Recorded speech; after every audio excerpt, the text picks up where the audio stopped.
Last year, dispatches revealed a message of hatred and intolerance in some of Britain's most mainstream mosques. We Muslims have been ordered to do brainwashing. An ideology with its roots in Saudi Arabia. The pinnacle, the crest, the summit of Islam is jihad. But the Kingdom of Saudi Arabia said it was not responsible. And Britain's most important mosque promised vigilance against extremism. So we've gone back undercover to see what message they're promoting now. The one who changed his deen, what we're going to do? Kill. The last day will not come until the Muslims fight the Jews and kill them.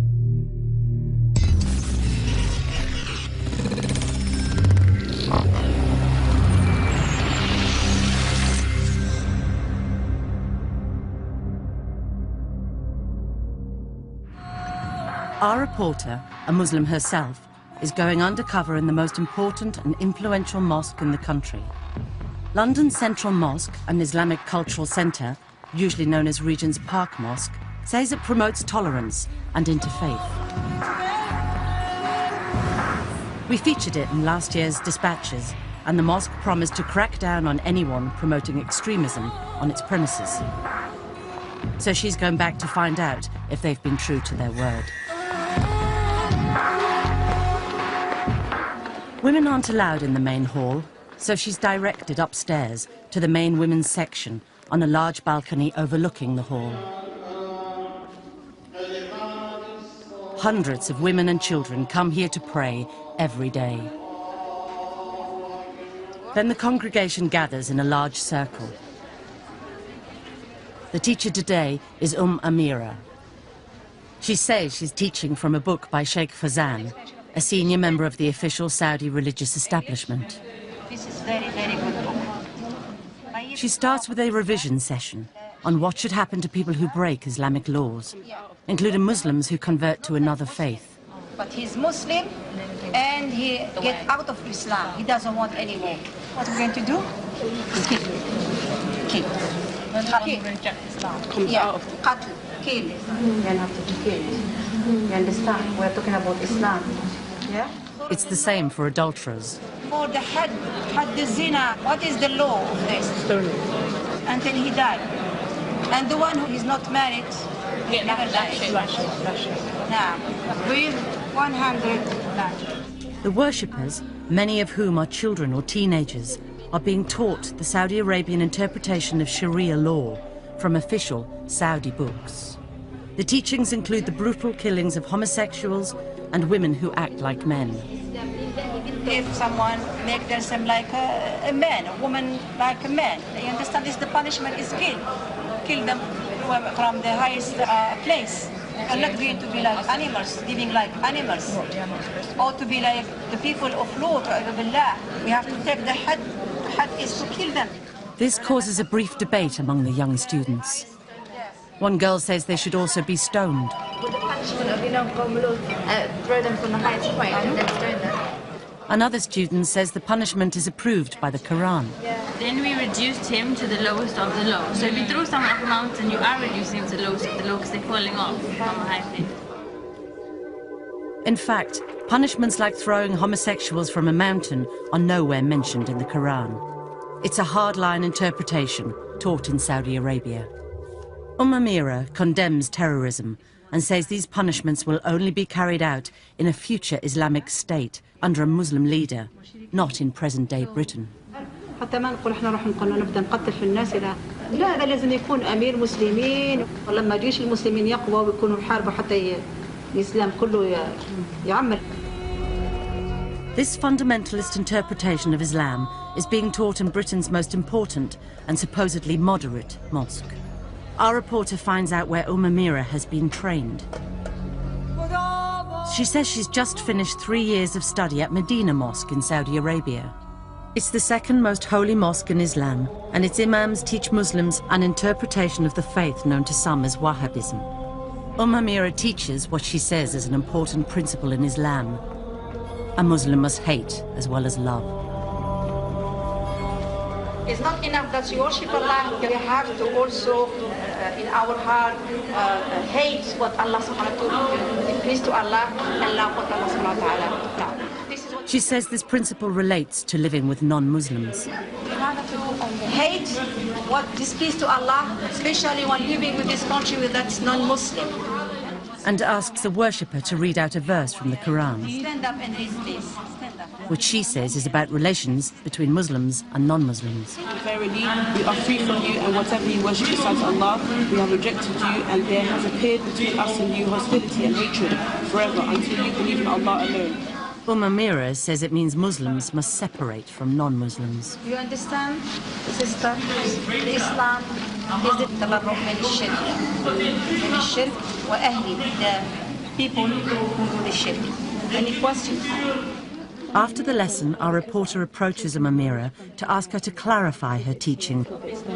You know, when we talked about the love and enmity for Allah, how do we apply that? How as a Muslim do I apply that? Yeah. Muslims should show good manners to non-Muslims and can try to convert them to Islam, but cannot befriend them.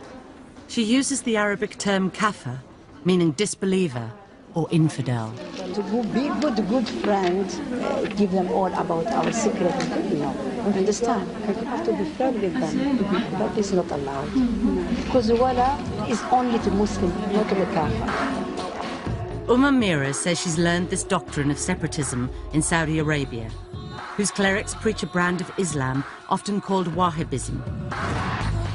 Wahhabism is opposed to the diverse and tolerant traditions of classical Islam, according to moderate British Muslims like Sheikh Musa Admani, an imam who's advised the government on Islam. The Saudi Wahhabi worldview is very narrow. It's extremely intolerant. This extreme intolerance comes out of seeing non-Muslims as basically non-human. Intolerance, hatred, dislike, this is not Islamic teaching at all. Separating from disbelievers is the official theology of the Saudi state, according to Saudi academic Professor Madawi al-Rashid. The Saudi religious scholars adopt a very strict and radical interpretation of the status of a Muslim minority in a non-Muslim society. A true Muslim should not associate with infidels. So you are physically here, but mentally, socially, religiously, you belong elsewhere. Now we've found this message of segregation being taught at the most important mosque in the country. It's visited by world leaders and even has its own interfaith department, which organises visits from government, the civil service, representatives of other religions, and thousands of British school children a year. The mosque says the aim of these visits is to promote understanding and respect between the communities. Our reporter is filming as some of the interfaith groups are brought into the women's area. So this is what we have in our heart. It's just On this occasion, Amira meets them. God, let me know how to reach you, the right way. On another occasion, a group of non-Muslims is invited to sit down with the circle. The preacher promotes Islam to them, but talks politely about other religions too. And the message, the Quran, came to confirm the truth in the previous scriptures. But as soon as the interfaith group leaves, the same preacher's tone changes completely. She now says Christian teachings are vile. And we feel nothing sometimes going past the church. We don't look at it in disgust and think, subhanAllah, what are these people doing in there? What they say with their tongues is so vile and disgusting. It's an abomination. Like the other preachers in the circle, she says she's teaching from the works of the Saudi scholars. In this case, Sheikh bin Baz, a former Grand Mufti of the kingdom. The teachings include that a Muslim cannot be tolerant of other religions.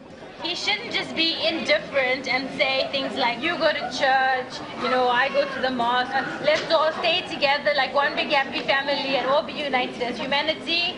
This is false, this does not work, this concept is a lie, it's fake, and it's a farce. The circle preaches for 8 hours a day on Saturdays and Sundays. Any woman who goes there to pray is likely to hear their preaching. Our reporter is told the circle was set up years ago by Amira, but while she's been in Saudi Arabia, it's been run by this woman, Salim. She too preaches Saudi teachings. She says she's met a Muslim woman who is too friendly to non-Muslims. When she sees a kafir woman, big smile. When she turns around, she sees me there. Yeah.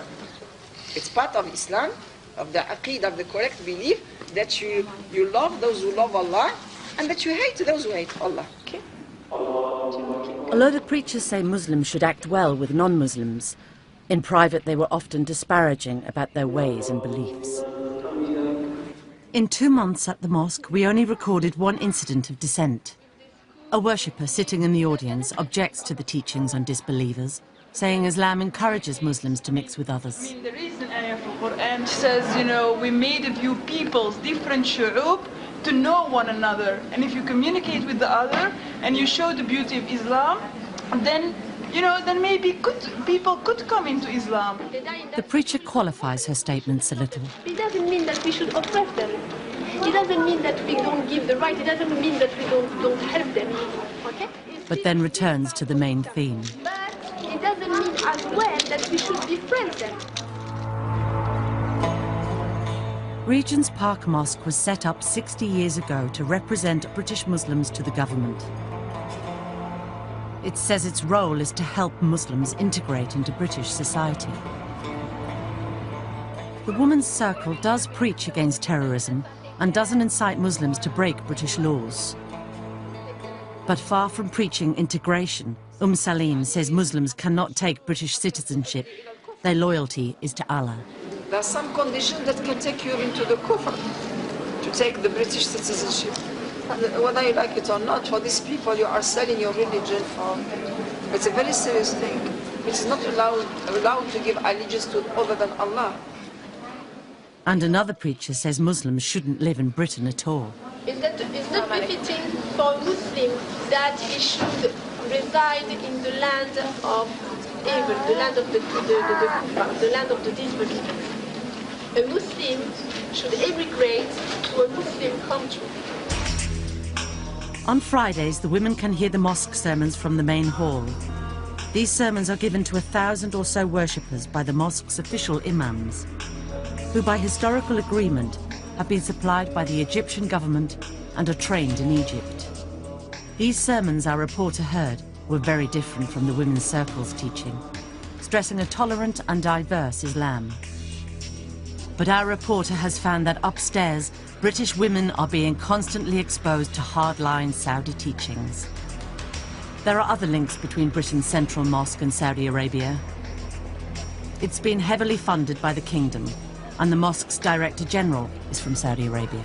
Dr. Ahmed Al-Dubayan is the public face of the mosque and in overall control. I would like really to express our prayers, our condolences also. After the 7th July bombings, he held a press conference there to condemn terrorism. And it is not accepted by the Muslim community. It's not accepted also by all means by the Islam itself as a faith and as a religion. Dr. Al-Dubayan is not an imam, he's a Saudi diplomat. He's Islamic Affairs Attaché to the Saudi Embassy in London and has full diplomatic immunity. Dr. Al-Dubayan told us that some of the preachers, including Amira, were unknown to him.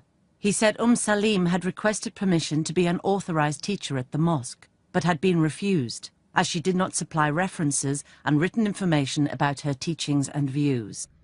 He and the mosque had not known of her teachings and views, which did not reflect those of Regent's Park Mosque. He said, "The ICC is committed to interfaith and cross-cultural understanding. It does not support or condone extreme views, racial hatred, violence or intolerance." Salim told us, "We are not blind followers of any government or any clerics. We do criticize other religions just as other religions criticize Islam. However, this does not mean that we show intolerance, aggression or violence to people of different faiths. And we have often emphasized that the Muslim's attitude towards his or her non-Muslim counterpart is one of fairness, compassion and tolerance. We encourage integration into society." She said the comments that Muslims could not take British citizenship were erroneous and apologized for them. She said, "Whilst it is recommended for a Muslim to migrate to a Muslim country, it is not obligatory." In last year's dispatches, we found the mosque's official bookshop was selling a number of speeches by preachers promoting hatred and intolerance. Ya Latif. The worst word that can ever be written.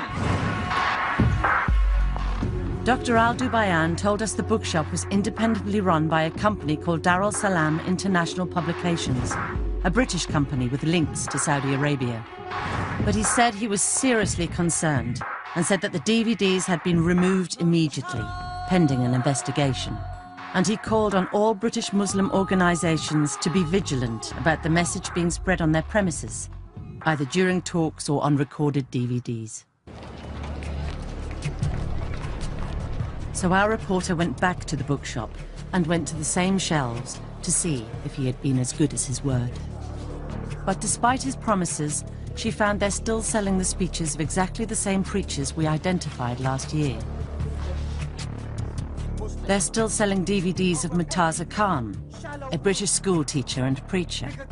In this one, he attacks the Western idea that women can be independent from men. The mental capacity of this society teaches you, I'm a woman in my own right. I can get my own job, I can get my own funding, I can get my own welfare, I can get my own flat, I can get my own home, I can get my own state benefit. I don't need you in my life. What is that? Deception of the devil. And says men should control them. A man is stronger than women, but men today don't know how to take care of their families. That's why their women walk loose, their women speak loose. And that's their evil society, that Muslim society has become like that today. And they're still selling DVDs of Sheikh Faiz, who was trained to preach in a Saudi religious university, condemning disbelievers. The kafar are kafar. Who cares what they do? They do the most evil, filthy things. The disbelievers, the evil, wicked, mischievous people. Black, you can see the evil in that face. Do not mix with people who do not prostrate to the oneness of Allah Ta'ala, who do not prostrate to the Almighty Lord. Keep far away from people like that. Last year we found DVDs of him calling Jews pigs, who would be killed at the end of the world. In this new one from the bookshop, he is still condemning Jewish beliefs and Jews themselves. The leader of pride or arrogance are no other than the Jews. Wallahi, they got the most extreme racial pride in them. An abominated, filthy, disgusting, gross belief. Their time will come, like every other evil person's time will come. And they're selling more speeches by Sheikh Khalid Yassin, who learned Arabic in Saudi Arabia. In some of the DVDs we found, he says Muslims could have a constructive relationship with non-Muslims. But in this DVD, he praises the Sharia law practiced in Saudi Arabia, saying he's witnessed public beheadings there. When you enter Saudi Arabia, everybody knows how everything goes.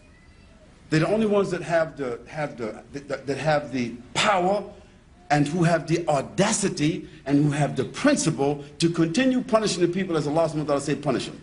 At least I say we Muslims should have that kind of power all over the world. And that people can see people without hands. People can see in the public heads rolling down the street. People got their hands and feet from opposite sides chopped off and they see them crucified. They see people get punished. They see people get put up against a pole and see them get lashed in the public. They see it. And because they see that, that acts as a deterrent for them because they think about that. They say, oh, I don't want that to happen to me. Sheikh Yassin told us his comments should be considered in context. He said he did not support or promote Saudi Arabian government policy or religious rhetoric, and said capital punishments are carried out by many states and governments. He said, that lecture was aimed at reforming the Muslim people, the Muslim society and the Muslim world, to be adjudicated by the sovereign Islamic State, when one exists. Dar es Salaam International Publications told us the bookshop sells a wide range of material which they do not necessarily agree with. They said, we try to represent a variety of opinions through the products we sell, in order to spread peace, respect, tolerance and understanding. We were unable to contact Murtaza Khan. However, last year he told dispatchers, My discourses have never been delivered with the intent to malign any individual group or race. They are delivered to inspire Muslims to better themselves and then to play a positive role for their own and wider community in Britain. Dr. Al-Dubayan reiterated that the bookshop was run by an independent company. He said, "Despite having no control over the bookshop, we met with those running the bookshop after your programme was broadcast. We made it clear that it was not acceptable for the bookshop to stock materials containing extremist views, as we consider these materials to be offensive and contrary to the aims of the ICC. We were assured all offending material had been removed and systems put in place to prevent this reoccurring." Dr. Ghayasuddin Siddiqui founded the Muslim Parliament in Britain and is director of the Muslim Institute, Britain's oldest Islamic think tank. He says the mosque's bookshop has previously been caught selling radical books as well as DVDs. Whenever such books are found, I mean, the only explanation from the administration has been that it's not part of us. But, you have no compulsion to having that bookshop, close it down. But this story goes on and on. They continue to sell books which are promoting basically Saudi Wahhabi ideology. As long as the Islamic Culture Center in Regent's Park remains in the hands of Saudis, there will never be a unity among Muslims in Britain. Next, we investigate claims that the Saudi Arabian state is involved in spreading a message of intolerance and segregation.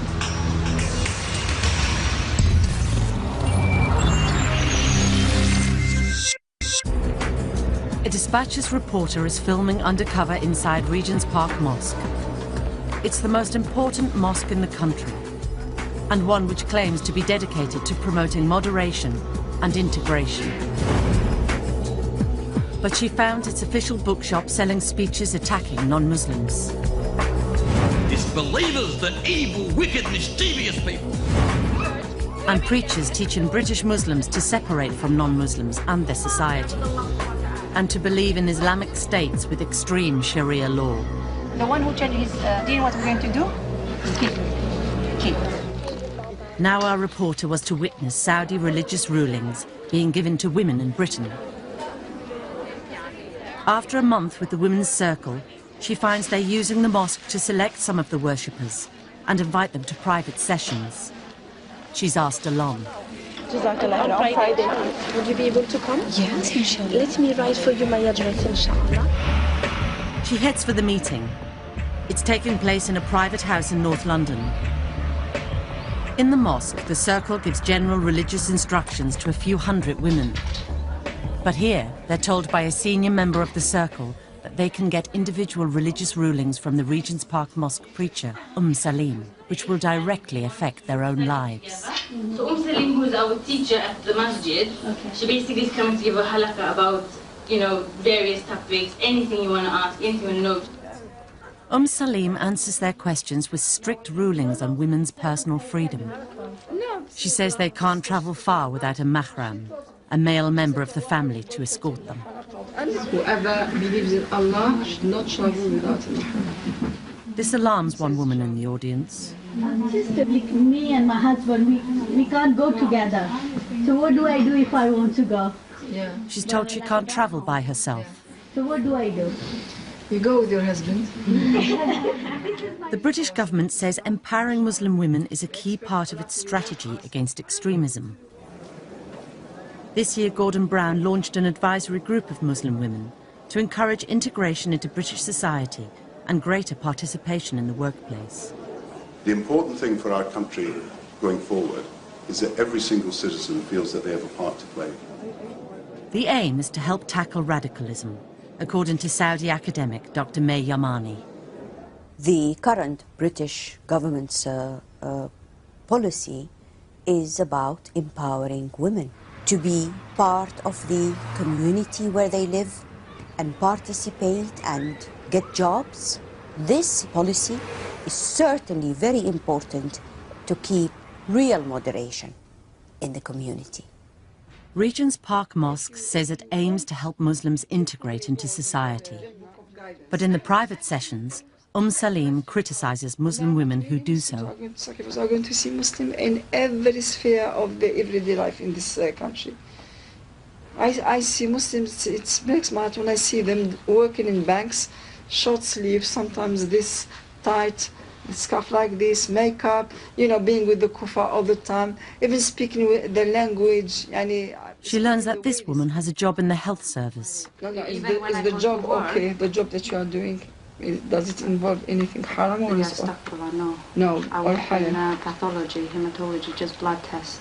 Just blood tests? Yes. And they don't allow you to wear jilbab? Salim finds out that the woman can't wear a jilbab, a full Saudi-style Islamic covering, while at work. And she's working alongside men, which is forbidden by Saudi scholars. Do you work only with females? No.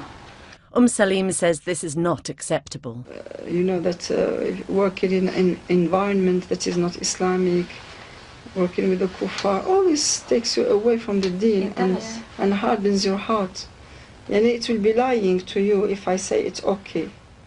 We asked Dr. Yarmani what she thought of this kind of Saudi teaching being spread to British Muslims. My reaction to this, restricting women a job in a hospital, performing their job and working with patients at a hospital because of type of gown they're wearing, or restricting the movement of a woman in the street, in London, or anywhere in Britain, my reaction is, this is not Islamic. Before there was anything. They're not even justified by the basic Islamic texts. Salim denied to us the meetings were clandestine. She said the rulings that women could not travel alone and could not work if it conflicted with religious requirements were totally justified by Islamic texts. She said, "You may regard these juristic and textual rulings as extreme restrictions, but we see them as our way of life and a liberation of the soul."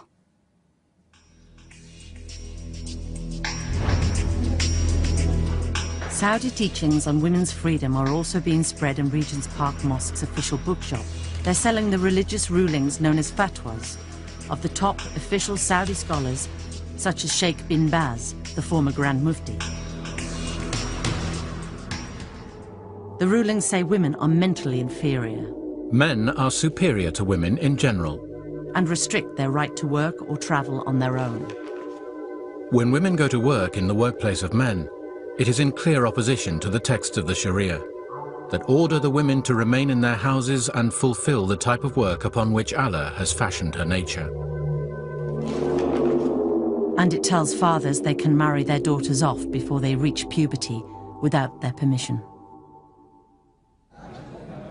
Last year, dispatches showed how Saudi religious rulings like these were being spread throughout major mosques in Britain.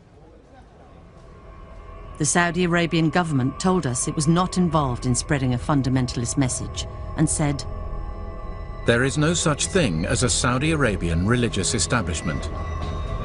So we asked the experts. There are people in Saudi Arabia, especially at the level of government, who deny that there is such a thing as a Saudi religious establishment. But this is an absolute myth.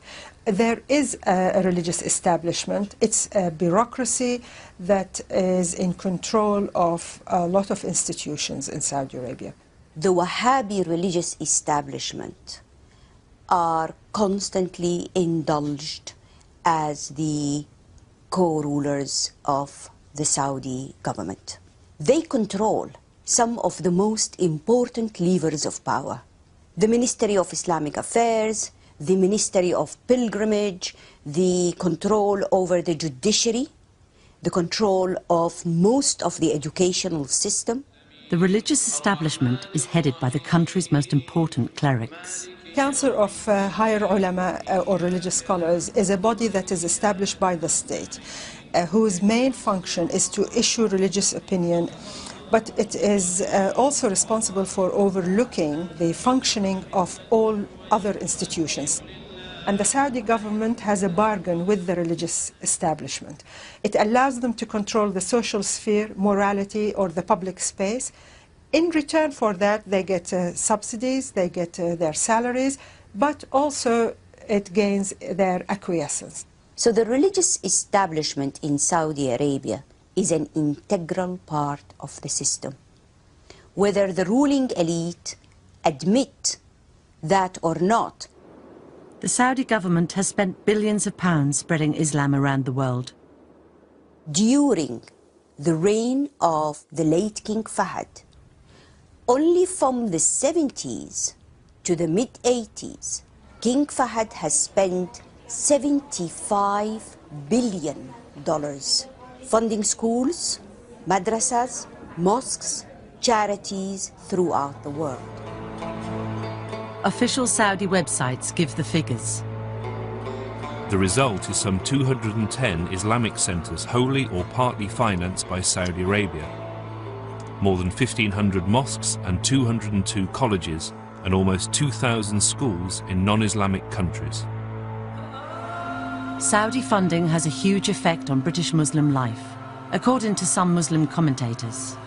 Saudi Arabia has immense influence in Britain through their support of mosques and imams. When the Muslim community came to this country, they were not organized and they did not have enough resources. So they went to Saudi Arabia to collect funds. And through that thing, they were able to influence, propagate their ideology all over this country. Many preachers in Britain have been trained in Islam in Saudi Arabia, like Mira, whom our reporter filmed preaching at Regent's Park Mosque. She spent 3 years studying at Medina Mosque. This is the official website of the Saudi Ministry of Islamic Affairs.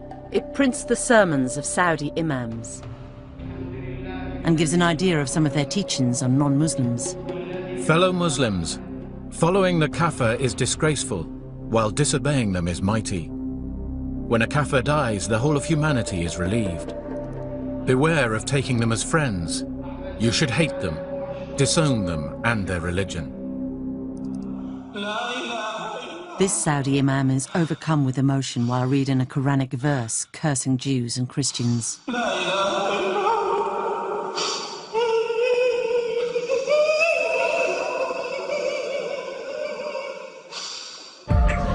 Saudi books with the same message of segregation continue to be widely available in Britain, such as these official fatwas sold in Regent's Park Mosque bookshop. The enemies of Allah are the disbelievers. It is necessary to avoid mixing with non-Muslims, to like them, to love them, to support them, or live amongst them. We found Saudi Arabian religious teachings being spread at Britain's Central Mosque, which is run by a Saudi diplomat. This is another Islamic institution in Britain, funded by Saudi Arabia. The King Fahd Academy in West London is an independent day school for 500 Muslim children, run under the support and supervision of the Saudi Embassy. Dr. Al Dubayan, the head of Regent's Park Mosque, sits on the board of trustees. In 1998, the school started teaching some of the pupils the same official education curriculum that's taught to children in Saudi Arabia. Colin Cook is a Muslim convert and worked at the school as an English teacher. 18 months ago, he was dismissed after raising concerns that some of the children were cheating in exams. But this year, he won £70,000 for wrongful dismissal at an industrial tribunal. After he left, a contact still there passed him official Saudi textbooks from the school. The books carry the stamp of the Saudi Ministry of Education. The books teach that other religions are worthless. One quotes a Quranic verse. Those whom God has cursed, he turned into monkeys and pigs. And in a footnote says, it is said that the monkeys are the Jews, the pigs are the infidels of the table of Jesus, the Christians. And another passage sets the children a test. I read that the books were asking the children to describe the repugnant characteristics of the Jews, and I found that repulsive and appalling. I believe these textbooks will poison the minds of anyone that reads them. The King Fahd Academy said it agreed that the passages were inappropriate, but said that they had never been taught at the school. The books had now been disposed of, and the Saudi curriculum had been phased out altogether. It said the passages on Jews and Christians related to an Old Testament event. It does not imply or infer that this is a general comment on these faith groups today. It said Ofsted had found that its pupils showed good empathy and tolerance of others' views. Every year, the Saudi ambassador to Britain, Prince Mohammed bin Nawaf, holds a conference with the British Foreign Secretary. He says the aim of the dialogue is to promote tolerance and mutual respect. That the theme of this session is focusing on how each community perceives the other and how to promote positive views and mutual respect. Our young people need to discover in learning about one another. But the British government's policy on tackling radicalism and the message being spread by Saudi theology are incompatible, according to security expert Professor Anthony Cleese. What the British government wants is for British Muslims to feel part of an inclusive British society. Now, what the Saudi version of Islam is saying is that Islam is not just a religious identity, it is also a political identity. And that they should resist, that it is right to resist being assimilated into mainstream British society. If you believe in Wahhabism or if you are a supporter of Wahhabism, then basically there is no integration, meeting of two sides. There is no respect for the other side. As a consequence, we have seen Muslims becoming isolated and marginalized. By the government's own thinking, separateness makes it easier for British Muslims not to regard Britain as their homeland, but as the enemy. Next, our reporter goes undercover in a third major UK Islamic institution to get first-hand evidence of the kind of Saudi material being spread in UK mosques.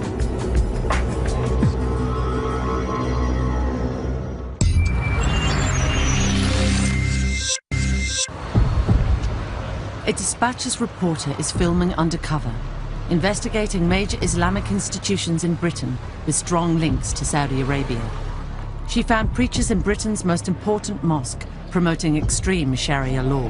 Someone make them like a man, a woman like a man. You understand? This the punishment is kill them. And selling DVDs with a hardline message. People can see in the public, you understand, people got their hands and feet from opposite sides chopped off, and they see him crucified. And we showed a British school run under the supervision of the Saudi embassy, which imported books condemning other religions. I believe these textbooks will poison the minds of anyone that reads them. Now our investigation turned to a third major Islamic institution in Britain. This is the UK headquarters of the Muslim World League and the World Assembly of Muslim Youth. They're worldwide charities and run a 5-storey complex of offices, a mosque, and prayer rooms in the heart of London's West End. Although their headquarters are in Saudi Arabia, they say they are independent of the Saudi government. They say they give out Islamic literature promoting coexistence and moderation between cultures. So our reporter is going undercover to find out. They run weekend Quran courses, and she gets a place. The lessons are run by this imam. The charities say they give out Islamic literature. So after the lesson, our reporter asks for some. She says friends of hers are setting up a mosque and Islamic school. He says they do give out books on Islam.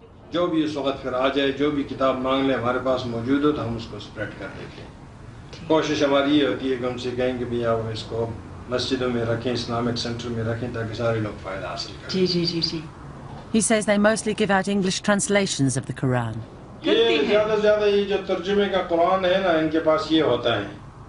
English translated Quran. She asks where the books are coming from. ये क्या Saudi से सब आती हैं? जी He says they come from the headquarters of the two charities in Saudi Arabia and a third source. Ministry of Islamic Affairs. The main sources in three sources. The charities based here claim to be independent of the Saudi government. But the Saudi Ministry of Islamic Affairs is using them to send books to Britain. And this official Ministry of Islamic Affairs website says the Muslim World League operates under its supervision. The two charities were set up specifically to spread the Saudi version of Islam worldwide, according to many moderate Muslim observers. They are massive organizations. They are global organizations backed by so many Saudi clerics and enormous funding. They will organize conferences, fund centers and mosques, provide literature, free literature for distribution. And of course, it's all funded, organized by these two groups. Our reporter gets an appointment with the director of the London offices of the Muslim World League. She tells him friends of hers are setting up a mosque and school, and he agrees she can take some books, which are kept in a locked basement.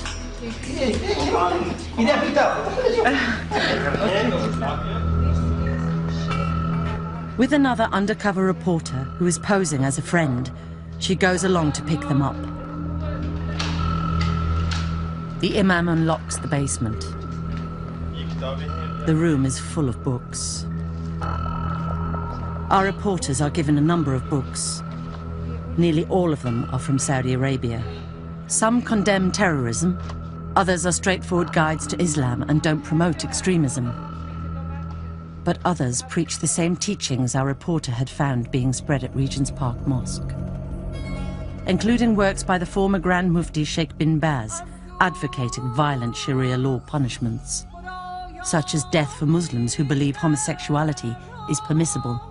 It is permitted to shed his blood and take his belongings. The books say love, support, loyalty and friendship with disbelievers is forbidden. Muslims must do jihad until all countries are ruled by Islam. If some of the people of the non-Islamic countries stand against Islam, they must be fought. And they must act upon the reported words of the Prophet. The last day will not come until the Muslims fight the Jews and kill them. Our reporter was given a sample copy of the translated Qurans they distribute in Britain. It's brand new, published in the last 2 years, and is produced under the supervision of the Saudi Ministry of Islamic Affairs. It bears King Abdullah's own seal of approval. We showed the new translation to Sheikh Musa Admani, who studied Islam at India's top religious universities. Whoever believes in Allah in the last day. A number of verses in the Quran preach peace and tolerance between Muslims, Jews and Christians. But the Saudi Quran contains footnotes saying these verses are no longer true, a narrow interpretation not followed by moderate Muslims. These scholars from Saudi Arabia are saying that it has been abrogated, it's been cancelled, it does no longer apply, because it doesn't fit in well with the ideology of segregation. Another footnote explicitly preaches segregation. This indicates that a Muslim should not stay in a non-Muslim country. Now, it's interesting. He's translating the Quran. Okay. The verse does not say anything about living Muslim, non-Muslim land. Here, they're trying to use the credibility of the Quran to push their own idea in selected areas. The underlying motive here is to find a way of continuously implanting this permanent wedge between the wider British society and the younger Muslim living in Britain. He says King Abdullah's new translation has removed some objectionable material from previous Saudi versions. Made a bit of improvement, but it's not good enough. The Muslim World League told us some of the books we quoted from had been donated to them 10 years ago, assessed, considered not suitable for distribution, and left in the basement. With regards to the translation of the Quran, it said, "No translation is perfect, and not every interpretation is agreed. You have managed to find a few footnotes which you dislike, and which most readers probably do not even bother to read." It said any allegation that it is promoting a theology of intolerance, separatism and extremism was offensive and entirely untrue. The Royal Embassy of Saudi Arabia told us that the King Fahd Academy, the Muslim World League and the Islamic Cultural Centre and Central Mosque were not part of the Saudi Arabian government or its instruments. It said, "The Saudi Arabian government does not advocate or support the bigoted beliefs of extremists, and there is no such organisation as the Saudi Arabian religious establishment."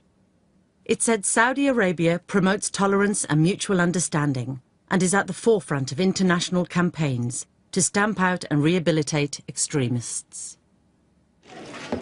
The British government says Saudi Arabia is its partner in tackling extremism, but critics say it's turned a blind eye to the importation of Wahhabism for years.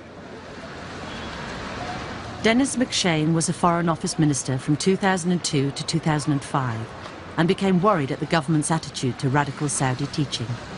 The British establishment, in my judgment, in the sense of Whitehall, senior ministers, refused to look at the penetration of Wahhabism into schools, into mosques. The ideology of what Wahhabism promotes is deeply inimical and dangerous to British values, but at the other level, this was a huge source of revenue for British companies, British state, British people, and that stopped, I think, any robust criticism of the Saudis. We were not firm enough in saying you should not export Wahhabism. He says the 7th of July bombings have been a wake-up call to ministers, but the government still doesn't take a strong enough line with Saudi Arabia. Clearly, Britain is a big trading state with an important defence industry, needs a relationship with Saudi Arabia, but we have to say quite clearly you can't export anti-Jewish, anti-democratic, anti-Western, anti-rule of law, homophobic, anti-women ideology dressed up as a religion. That is not acceptable. The British government told us, "We have put in place robust legislation to combat incitement to religious hatred, violence and terrorism. All individuals and organisations based in the UK are subject to this legislation, regardless of the provenance of their funding or connections to third countries, Saudi or otherwise." The petrodollar money coming from Saudi Arabia has basically distorted the growth and development of Muslim community in Britain. That's what I accuse them of. The distortion of Islam itself. The abuse and misuse of this great faith of mine, and not only mine, but of my children as well. To think, as I believe our government thinks, that it makes ideological sense to play patsy with the Saudis is folly of the first order of magnitude. We will be paying for it a vast amount in the years to come.